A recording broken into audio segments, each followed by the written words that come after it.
दोस्तों NDPS case में NDPS एक ऐसा केस है दोस्तों जिसके अंदर की कन्विक्शन रेट बहुत हाई है। मतलब कि आप जब बेल ले भी लेते हो तो उसके बाद सजा होने के चांसेस बहुत ज्यादा दोस्तों रहते हैं। अब होता क्या है कि इसमें केस तो आप लड़ते हो या फिर अपने वकील साहब से केस तो लड़वाते हो, बट केस को बड़ा हल्का छोड़ देते हो। ये कोई मारपीट का दोस्तों केस नहीं होता। एनडीपीएस एक ऐसा केस है जिसके अंदर आपने थोड़ी सी भी अगर गलती की, थोड़ी सी भी ढील बरती तो दोस्तों सजा पक्की है। और पहली बात तो इस केस में जल्दी से लोगों को बेल मिलती नहीं, और जिनको बेल मिल भी जाती है तो वो ठीक से केस लड़ते नहीं, और ठीक से केस लड़ोगे नहीं तो कन्विक्शन आपका हो ही जाएगा। अब दोस्तों होता क्या है कि ज्यादातर लोगों में ऐसा देखा गया है कि जब केस बनते हैं, अब केस भी अलग अलग तरह से बनते हैं। किसी को पुलिस ने पकड़ा, किसी को पकड़ा क्राइम ब्रांच ने, किसी को पकड़ती है एनआईए, नेशनल इन्वेस्टिगेटिंग एजेंसी जो हमारी है, या कई बार मैंने देखा है कि डायरेक्टरेट ऑफ रेवेन्यू इंटेलिजेंस से भी लोगों के पास नोटिस पहुंचते हैं। अलग अलग तरह से एनसीबी पकड़ लेती है। तो ऐसे कई अलग अलग एजेंसीज हैं जहां से कि देखा जाए तो केस आपके अगेंस्ट दर्ज होता है और ऐसे मामलों में आपको जेल भेज दिया जाता है। यहाँ बहुत बड़ा जो रोल प्ले होता है वो है क्वांटिटी का। तो मैं ऐसी 5 गलतियां आज आपको बताऊंगा जो 5 गलतियां आपको करनी नहीं है अपने केस में।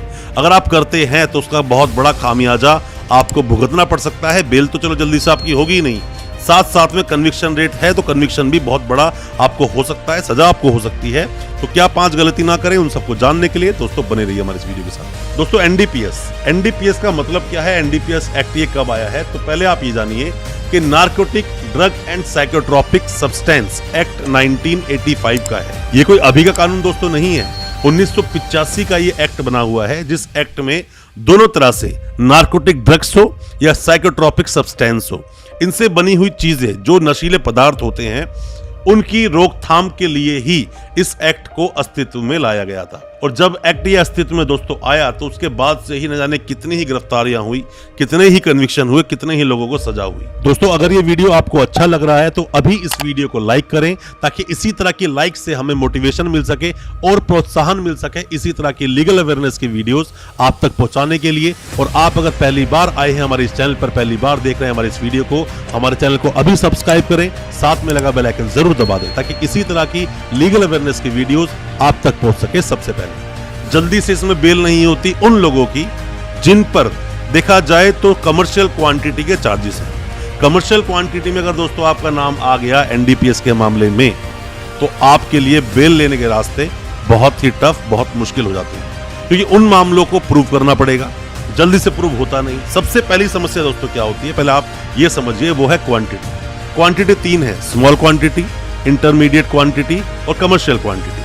ये हर चीज की अलग अलग है, वो मैं आपको बताने पे आऊंगा तो वीडियो बहुत लंबी हो जाएगी। उसके कहोगे तो उसकी पीडीएफ जो बनती है पूरी लिस्ट वो हम नीचे डिस्क्रिप्शन बॉक्स में डाल दूंगा, या फिर बहुत जल्दी अलग अलग चीजों पर भी हम वीडियोस लेकर आएंगे। बहुत सारी एनडीपीएस पर वीडियोस बनाई है अपने मैंने इस चैनल पे, बहुत सारे सेक्शंस पे बनाई है, आप उनको देखोगे समझ जाओगे। अब इसमें क्या होता है कि अगर कमर्शियल क्वांटिटी है आपकी बेल जल्दी से होगी नहीं, सालों साल आपको जेल में रहना पड़ सकता है, उसके बाद जाके बेल होगी।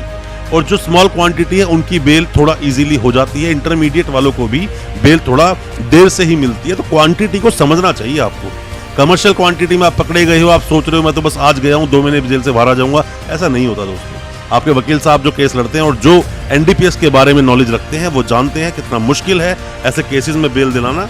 इतना आसान नहीं है कि 10 दिन के अंदर हम बेल ले लेंगे, ऐसा नहीं होता। पहली बात, क्वांटिटी को आप ध्यान रखें और सिर्फ ऐसे हल्के में इस केस को ना लें। दूसरी बात, इसमें कन्विक्शन रेट दोस्तों बहुत हाई है। कन्विक्शन रेट का मतलब कि आपको पहले पकड़ा गया, जेल में डाल दिया गया, उसके बाद सजा बुल जाती है।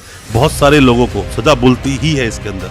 तो कन्विक्शन रेट हाई इसीलिए है क्योंकि यहाँ पर ऐसा मानना है, ऐसा देखना है कि जो लोग पकड़े गए हैं उन्होंने वो अपराध किया है।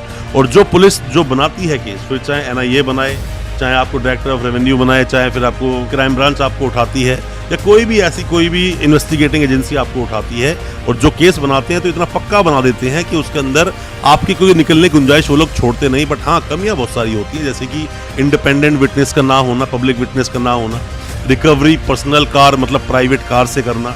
सेक्शन 50 तो दोस्तों सभी पुलिस वाले समझ चुके हैं कि सेक्शन 50 पर ऑब्जेक्शन आएगा ही आएगा, तो उसको बहुत पक्की तरह से बनाई जाती है।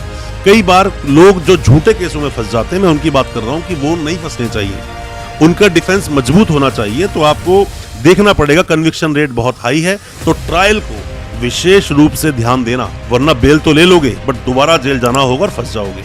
अब इन्वेस्टिगेशन जो होती है, तीसरा पॉइंट मैं आपको बताना चाहूंगा दोस्तों, इन्वेस्टिगेशन जो होती है, चार्जशीट लग गई तो आपको लगता है कि मेरी इन्वेस्टिगेशन हो गई कंप्लीट, अब मुझे बेल लगानी चाहिए।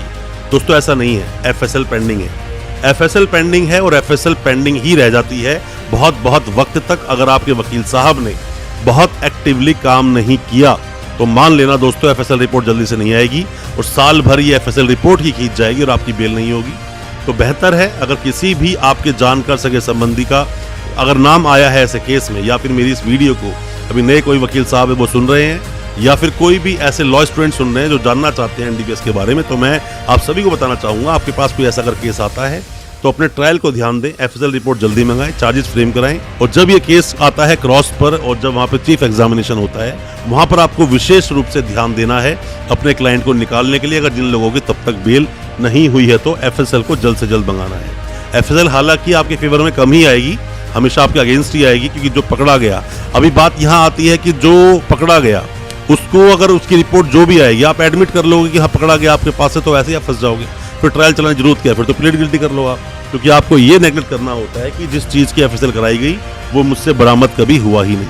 अब बात आती है चौथे पॉइंट में, क्योंकि सुनवाई की अगर हम बात करें दोस्तों तो हमेशा आप बेल के पीछे पड़े रहते हो। बेल हो जाए, बेल हो जाए, बेल हो जाए, यहाँ लगाओ वहाँ लगाओ, लोअर कोर्ट लगाओ, आप जाके सुप्रीम कोर्ट में बेल लगा लो, हाई कोर्ट बेल लगा लो। ऐसा नहीं होता दोस्तों, हर केस को चलाने का तरीका अलग होता है, हर केस की प्रोसीडिंग अलग होती है।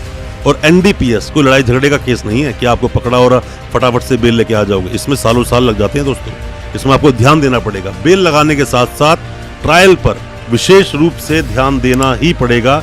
अगर आपने विशेष रूप से ध्यान ट्रायल पे नहीं दिया सालों साल बीत जाएंगे, ये मान लीजिए सजा की तरह ही अपनी जेल काटोगे और बेल जल्दी से नहीं होगी। एफआईआर गलत है, एफआईआर को चैलेंज करो, चार्जशीट गलत आई है, चार्ज चैलेंज करो, और चार्जेस लगे हैं तो चार्जेस को भी चैलेंज करो, रिवीजन में जाओ, पर हो सकता है उसमें आपको कोई ना कोई बेनिफिट मिल जाए। आपको ट्राई जरूर करना चाहिए दोस्तों। मैं हमेशा से बोलता हूँ, मैं हमेशा सभी को, इवन अपने क्लाइंट्स को भी बोलता हूँ, बोलते हैं दोस्तों कि हार के डर से ना लड़ना कायरता होता है दोस्तों। आपको ये लगे कि नहीं मैं कोई भी एप्लीकेशन लगाऊंगा या कुछ भी लगाऊंगा और मैं कल हार जाऊंगा या फिर मतलब अलाउ नहीं होगी, तो दोस्तों ये गलत है। आपको डरना नहीं चाहिए। आप किसी भी तरह से आप एक कानून के रक्षक हो, आप भी कानून के रक्षक हो, जो कानून को गलत किसी के साथ ना हो जाए, किसी के भी साथ इनजस्टिस ना हो जाए, उसमें हम सभी वकील लोग बहुत बड़ा योगदान देते हैं। तो आपको अपनी एप्लीकेशंस जो भी आपको लगे सही है लगानी चाहिए। 91 की एप्लीकेशन लगाओ, 311 की एप्लीकेशन लगाओ, इन सब पर डिटेल वीडियो मैंने अपने इस चैनल पे बनाई हुई है, वो सब वीडियोस आप देखोगे, बहुत कुछ आपको सीखने को मिलेगा। पांचवी बात दोस्तों बताना चाहूंगा मैं आपको, क्या आपको और ध्यान रखना है कि कोई भी आपका व्यक्ति मतलब कोई भी सगा संबंधी जानकर अगर जेल में है, वकील साहब बहुत अच्छे से जानते हैं केस को कैसे लड़ना है। अगर उन वकील साहब ने पहले भी अगर एनडीपीएस के केसेस लड़े हैं तो और अच्छे से केस वो लड़ेंगे। आप उन्हें परेशान बार बार ना करें कि आप ऐसा लगाओ वैसा लगाओ, बेल क्यों नहीं हो रही है, तो उस चीज़ में दबाव में वकील साहब आ जाते हैं और फिर केस को ठीक से लड़ते नहीं हैं। अगर आपको लगता है कि वो वकील साहब पहले एनडीपीएस के केस में नहीं आए हैं या फिर एनडीपीएस केस नहीं लड़े हैं, तो एक बात अलग है, आप वकील साहब बदल दोगे। पर जो वकील साहब एनडीपीएस के केसेस लड़ते हैं उन्हें पता होता है, बाकी तो आप पर डिपेंड करता है कि आप कैसे वकील साहब रखोगे, क्योंकि वकील साहब अपनी पसंद के आपको अपने केस में रखने का पूरा अधिकार है, जो फंडामेंटल राइट है आपका, किसी को छीन नहीं सकता, वो डिपेंड आप पर करता है। बट जो प्रिकॉशंस मैंने आपको बताई हैं उन सभी प्रिकॉशंस को आपको लेना जरूर है, वरना आपके साथ समस्या हो सकती है, प्रॉब्लम हो सकती है और सालों साल आपको जेल में काटने पड़ सकते हैं। कोई भी किसी भी तरह का सवाल है एनडीपीएस केस को लेकर, एनडीपीएस के बारे में कुछ भी जानकारी चाहते हैं, कमेंट बॉक्स में कमेंट करें और सवाल पूछें अपने, या हमें व्हाट्सएप करें। कोई भी सजेशन चाहते हैं, सजेशन आप ले सकते हैं, हो सकता है कि हमारी सजेशन आपके किसी काम आ जाए। दोस्तों मैं उम्मीद करता हूँ आज का हमारा वीडियो आपको अच्छा लगा होगा। हमारी वीडियो को ज्यादा से ज्यादा अपने दोस्तों, परिजन, परिवार में शेयर करें ताकि वो भी अपने आप को कानून जानकार बना सके। और दोस्तों हमारे चैनल को बिना सब्सक्राइब करे बिल्कुल मत जाना, सब्सक्राइब करें अभी हमारा चैनल, ताकि इसी तरह की और लीगल अवेयरनेस की वीडियोस आप तक पहुंच सके सबसे पहले। बहुत बहुत शुक्रिया दोस्तों, धन्यवाद हमारे इस वीडियो के साथ बने रहने के लिए।